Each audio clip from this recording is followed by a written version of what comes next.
The thing about self-discipline is that it is necessary for everything you do in your life. You have to be self-disciplined. If discipline comes from somewhere else, it's very, very hard to remain consistent because you tend to resist. It's wild because I see trainers and they're in the gym with people, and the guy or girl that they're working out hates their workout, hates it, because the discipline is coming from somewhere else. It's something that you dread every time you go in. You don't really want to do it. It's like, but oh no, my trainer's here. He's about to, beat me up and make me feel crazy. Well, the truth is, every trainer should work his way out of your life. Anybody who's working you out, your teachers, your trainers, your people, they have to train you to get out of your life. So you can go ahead, do your own workout, do your own thing, practice self-discipline. Now, one thing I want to straighten out, big time. Discipline is not punishment. It's not. Discipline is training. That's all it is. I was talking to my son one time and I asked him, and it was weird because I was trying to see if he really knew what it was all about. And I said, hey man, I have to discipline you. What is discipline? And he goes, punishment.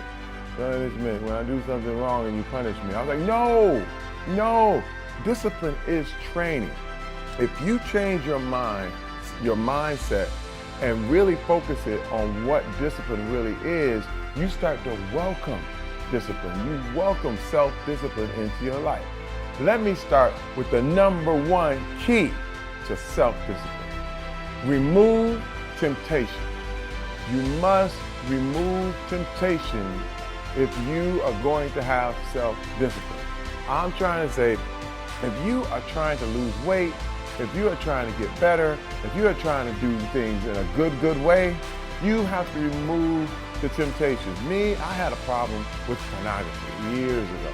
And now, it's one of those things that I had to eliminate temptations. I had to eliminate things that I felt would trigger me and get me back going on the wrong path. And it's really, really subtle.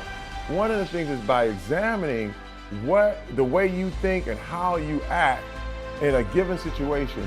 I find that there were times like Friday night is when I felt like that was the time to view pornography. You know why? Because I remember everyone going out on Friday and it feeling real sexy and feeling like woo, and women and this and dancing and partying and all that. And then I would do it. I'd say, no, I'm not gonna do that. I'm a good boy, but I'm gonna stay home and I'm gonna watch porn, which was a horrible, horrible habit. So Friday night, I know when those feelings are coming and when I get sensitive and I feel like, this might be the time to click on something, you know what I mean? And I know it and I head it off at the path.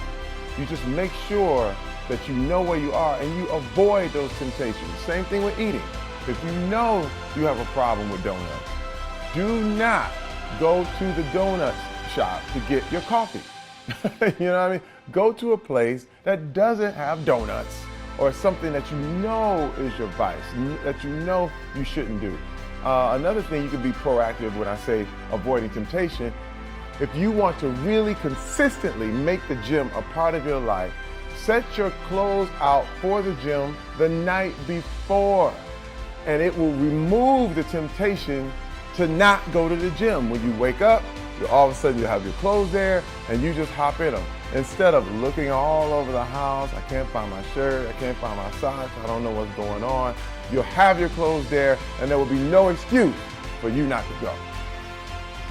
Avoiding temptation is a way of life. By doing one thing differently, you can avoid all kinds of temptation, and it is the key to your self-discipline. Now, let's talk about the next key. Number 2 is to eat regularly and healthily. In therapy, there was a phrase that we used to use all the time called HALT, H-A-L-T.